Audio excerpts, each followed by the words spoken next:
Oh, the Northstar thing. The Northstar thing. One thing that I thought was kind of funny about Northstar coming out is they did that. There was a backlash, and they immediately backtracked. As a matter of fact, they kind of made him more fantastical, kind of aligned him with some fantasy characters. And I thought, oh, wow. They stopped him from being gay and made him a fairy. Go back and read it. I kid you not. And no, I was like, do they realize that's what they did? Is that, was it done on purpose as a joke? Or did they do it by like, oh no, we gotta, he can't be gay. Let's make him a mythical character. Well, let's make him a fairy. Oh wait, you know.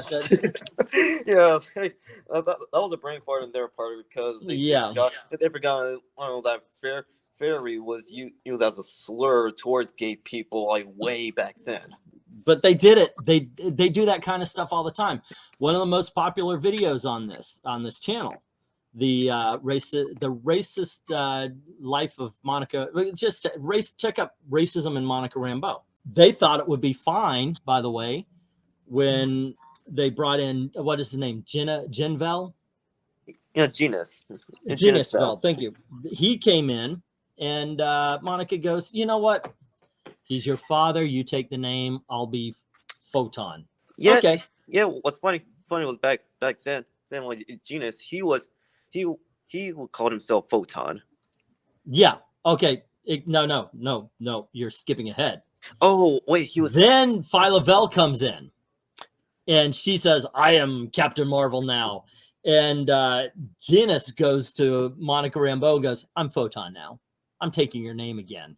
You're going to go to this other comic and be called Anti-Monica." Which I found out through the comment section that is a racial slur. Okay. Go figure. Yeah, Marvel is out there. Let's see. Falcon was one of the best characters in Agents of S.H.I.E.L.D. Comic in 2000s, and nobody cared about his race. Nobody cared about the race. No. I'm telling you. Up until 2013 when the blue hairs hit and we're going to be woke now. We're going to do the SJW, the social justice warrior thing. And by the way, let me define it because that always comes up. Social justice warrior woke. It's when they only deal with people based on immutable characteristics, being race, sexuality, things you're born as or born with. Not being able to deal with characters or people like that makes you woke. And that makes you an SJW. I say SJW is what they are, woke is what they do. Oh yeah, and they're also. And again, like they're also completely different from the philosophy of liberalism, because what they do is the antithesis of said philosophy. Nobody cared about it. One of my favorite books growing up was Luke Cage. This whole thing. Oh, I want to see me in comics. I wanted to be Luke Cage. I mean, I can't imagine. I'm a white guy a white kid living in Florida. I can't imagine what a convict from Harlem might have to like. There's never a twain shall meet on this particular thing, but no, Power Man was fucking cool. In the Marvel Essentials, I have them all. I like them all. They're good books. Check them out. Hawk and Dove haven't really had any good stories that I could think of. And yet, they keep trying. Good for them. I have literally made 3,000 videos for this channel. Actually, over that by now. And one of them was great characters that do not have great stories. Hawk and Dove, I don't know if I would count them as great story or great characters. But yeah, they're someone. They've never had a big story. Black Panther. For all the love Black Panther gets, Black Panther has never had an iconic story. Yeah, he was one of the ones. Yeah, you're not wrong. Although the last time Hawk and Dove had an ongoing series was back in the 80s. Yeah, and they were revitalized in I think the late 90s, early 2000s, and then in the New 52. Yeah, people like the idea of Hawk and Dove more than they actually like Hawk and Dove. Yeah, so, like the actual characters. Yeah. The last time like they were utilized was with Don Don and Hank Hall during Brightest Day.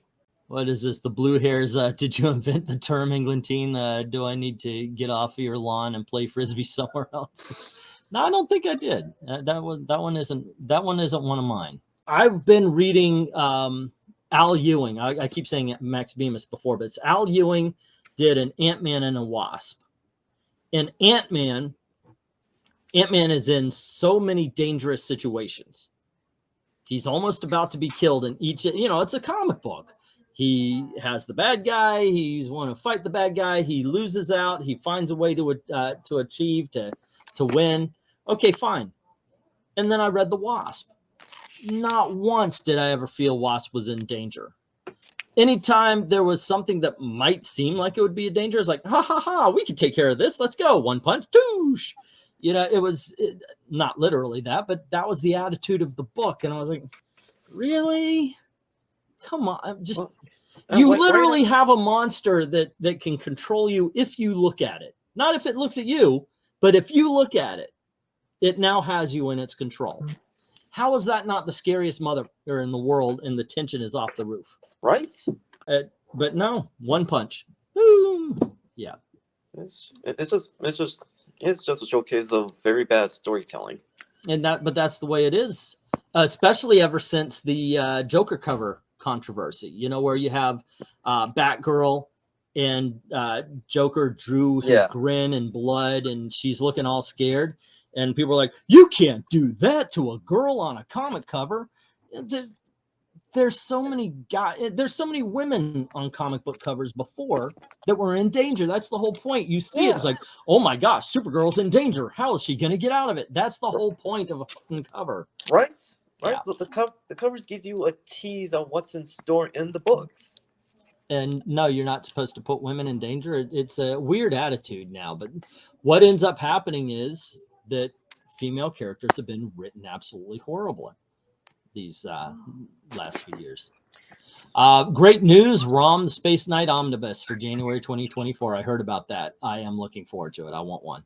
Yeah, same here. The Tim Drake. I always bring up Tim Drake because there's 30 years of him being straight. Well, there's also Iceman Bobby and Iceman. 60 years at that point. 60 years with him being a womanizer. And Alan Scott, who's married and has two children from his previous marriage with Rose, and you got a conflict between him and Todd Obsidian, but eventually like they got over it, and their bond between father and son became very, very strong. Like as he came to terms of Obsidian, who happens to be gay. Good characters though. I mean, I like the Infinity Inc. and all that. They're criminally underrated. Now, I would like to tell Phantasm that when it comes to Black Panther, you could escape the racial insults by going to the comics. But the last time I read a Black Panther, which admittedly is about 5 or 6 years ago, Storm and some other Wakandan was walking through neighborhood and goes, "Oh, I see the Mayo Eaters haven't invaded this neighborhood yet." How the fuck did that get in there? I mean, honestly, that's racist. That's mindless, nonstop action stories, kind of like Rob Liefeld, Youngblood, and all that. I wish I could get some more of those more often. Well, you know what? One thing I find them in the Independents, and also in the throwback titles that both Marvel and DC see that they're producing at the moment, and people are turning their time and money towards that and what they're currently producing. Yeah, I like the older books because they had characterization within the acting, or not acting. I mean, I'm sorry, the action. So much more happens in like a 1980s, 1990s, 1970s book than now. I did a review of the Kong War or something, where it seems it took like 2 pages for him to get from this plane crash, the main character I'm talking about, to the water on the beach that he's standing on. No, there's no information given. In 2 pages, you see he's on a beach. And then at the end of that 2 pages, he's on a beach.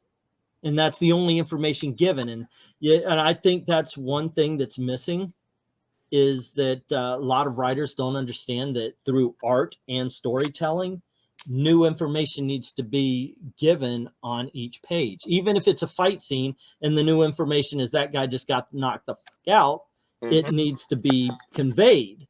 But this modern day books will spend 4, 5, 6 pages sometimes.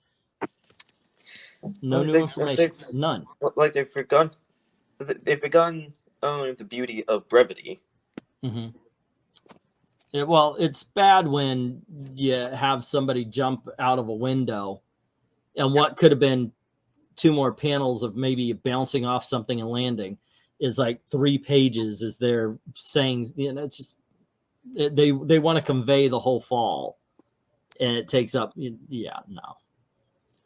Older comics were on an episodic adventure versus now where books are just thrown out for some agenda or trend. It does kind of feel that way. There are good books out there though. I just read Green Arrow and Green Lantern. Green Arrow's better, but Green Lantern's not bad.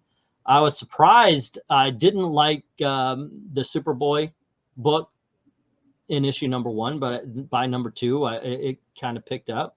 DC's doing some okay stuff.